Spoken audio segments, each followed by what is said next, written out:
Just as the way our stories have evolved from campfire tales, songs and sonnets, to radio, fictional literature, film, animation, and now video games, the understanding, expectation, appreciation, and wanting of the concept of immersion is now greater than ever.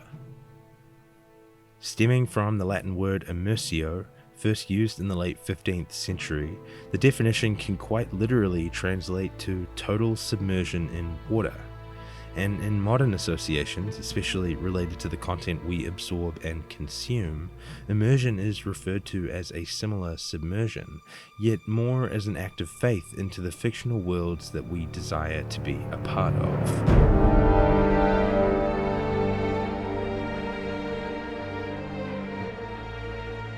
Ghost of Tsushima, a recent and critically acclaimed PlayStation exclusive developed by Sucker Punch Productions, is a version of fictitious history, set during the historical Mongol invasions of Tsushima Island and mainland Japan almost 800 years ago. The game, which allows you to explore the entirety of Tsushima Island through an open-world format, is heralded as achieving great heights for a modern open-world title, despite it having few areas of originality in its game design. It seems as though to impressed audiences that Ghost of Tsushima's hook is within its exquisitely simple, visually satisfying, and hard-to-master combat system. And without sounding like a well-paid game reviewer, it truly does make you feel like a traditional samurai. So then, why does Ghost of Tsushima fail to meet my standards? Why does the game ask unnecessary things of the player's interactions 1 minute and then steal moments of satisfaction from the player the next? What went wrong with Ghost of Tsushima's attention to detail, and most importantly, why is there an outdated sense of finesse lacking in the game's animations, creating an experience that is so backhanded that it requires the player to overlook more visual distractions than we've been okay with in the past? To explore the inadequacies of this game and why they've been so cleverly hidden from the common player, it requires an initial understanding of the importance of animation, used as a broad term here to describe visually important moments that make or break the immersion of content. See, in films, especially those released since the 2000s, the dawn of CGI could be considered a form of animation that was noticeable to the eye of many at first, until suddenly we became desensitized to the look of it, and exponentially the technology improved to integrate the effects of this animation CGI seamlessly into our modern blockbuster titles. In today's world, it would be insulting to pay for a ticket to a Marvel movie and to have your experience busted by immersion-breaking CGI. In early animation, and I'm talking early 20th century here, Max Fleischer developed the now popular animation style of rotoscoping, which allowed animated films to replicate the realism of human movement, which made initially clunky animation motions like this turn into smooth and attention-grappling moments like this.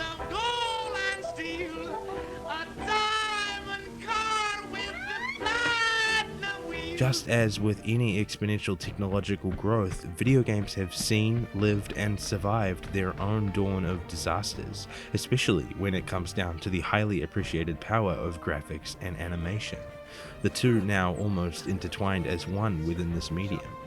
And that's because, with CGI aside, we've never really had unrealistic movement in live-action cinema before, and as modern video games try to tell more cinematic stories, like a young child trying to escape their crib before they're old enough to sleep in a bed, we've seen the medium fail time and time again. But as many of us know, graphics aren't everything, but for some games they are almost everything. Because as we've filled our stomachs and minds with this outrageously expensive to produce content, we're also getting hungrier for better standards.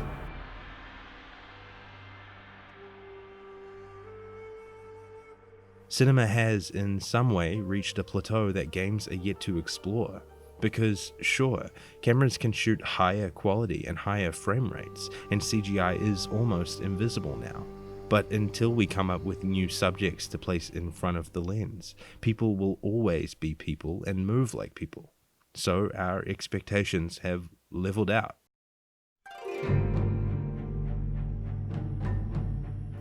In the world of video games, studios like Naughty Dog are leading the way in hyper-realistic graphics and animation. Remember, the two come hand in hand. So when Ghost of Tsushima presents the player with a stunning depiction of its open-world island and dynamic weather and particle systems, it too shines a light on the ugliness of its immersion-breaking animation and game design. To put it simply, the use of smooth animation in video games, especially ones where the protagonist is a human, has a series of expectations attached to our brain's understanding of motion.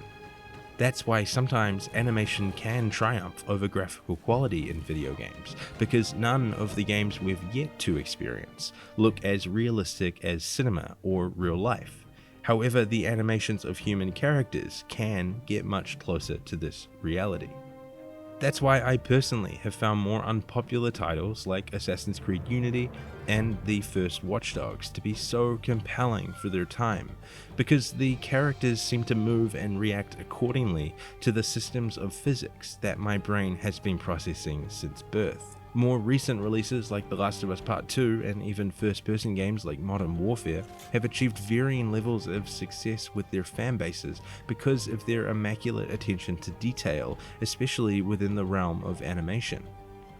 The disruption of animation like this comes when one movement can't transition to the next smoothly, so we notice a change, and that essentially lowers the overall quality of immersion.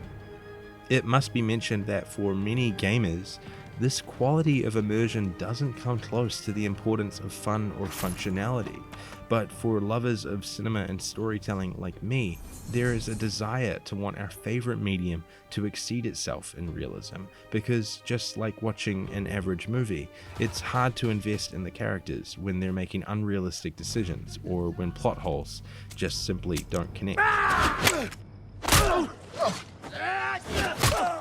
To address some of my gripes with this game specifically, I will delve into some details.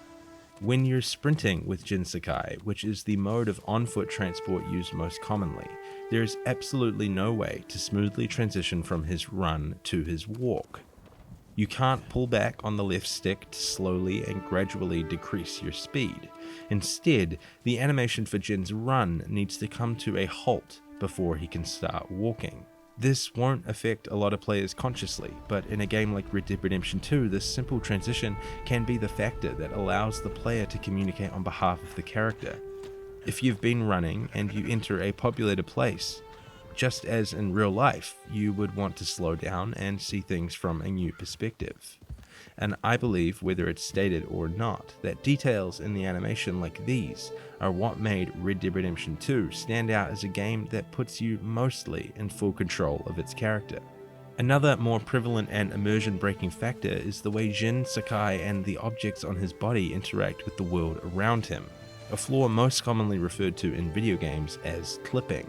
The concept being that a physical object has unphysically entered another, like a wall or surface. In Ghost of Tsushima, this can happen quite a lot, whether it's Jin's swords or lower back clipping through the back of his clothing or cape, which we spend almost 100% of the game looking at, or whether it's Jin's interactions with the environment, like the way he climbs so unnaturally. Which, as a side note, is a massively disappointing system that requires no intelligence or physical input from the player, rather just the ability to follow a simple path. There is no jumping or decision making during climbing sections, just directional understanding. Then there are a plethora of other really lazy animations. For example, there's only one way to open a door in this game, and it looks like Jin is pushing through the smallest gap possible in the shortest amount of time. This squeeze through might be appropriate for when in stealth, but it becomes increasingly goofy the more it is used over the course of the roughly 25-hour experience, especially when there is no dramatic tension behind his rush of movement, or even more so when you're asked to follow a character inside and they replicate the same bizarre behavior. Another technique poorly utilized is the blending of one animation to the next. If you try to assassinate someone sitting down, they'll immediately be put on their feet, just so the game can show you one of only a few pre-established animations for this type of kill, of which sitting was apparently not factored into the design. There are also some animations that are just missing entirely, often for incredibly simple moments like Jin lighting incense or igniting a cannon, and instead of the game panning away or showing alternative angles as cinema might do for visual trickery, Ghost of Tsushima opts to instead, in a lazy fashion, just fade to black, which in my opinion is less of an immersion break and more of the sensation like the kick from Inception. Then there are the facial animations, like unemotive characters or bad lip syncing. After the battle, he sent a messenger. This alone genuinely made me play the vast majority of the game with a mask over Jin's mouth, to eliminate just half of the moments that my immersion would be stripped away from me during story-related dialogue. Finally, there's this weird association with the legendary work of film director Akira Kurosawa, the man behind the classic film Seven Samurai, to which this game supposedly takes a lot of inspiration. However, Ghost of Tsushima's Kurosawa mode is little more than a black and white filter applied to the version of the game with Japanese audio, which has not been resynced to the already shoddy movements of the characters' lips in English. More infuriating than that, the game's creators may have respect for the legendary director, but there's no hint of it in the game's cinematography or visual design. In fact, Ghost of Tsushima embarrassingly avoids creative cinematography, except for in a small handful of major story moments near the end of the game. Even more so, it consistently shows that it doesn't understand the universal language of cinema, while at the same time strives to tell a cinematic story. To me, this is obvious. The game doesn't have realistic character models, movements, emotions, or lip-syncing animations, so why should they shine a light on those flaws?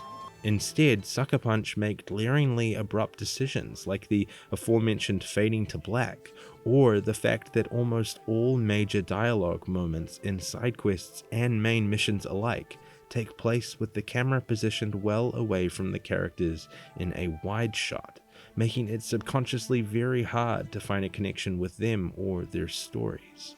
This lack of understanding of cinematic language is scattered all over this experience. To be clear, I'm not talking about cinematic language as if only people who have attended film school would understand it.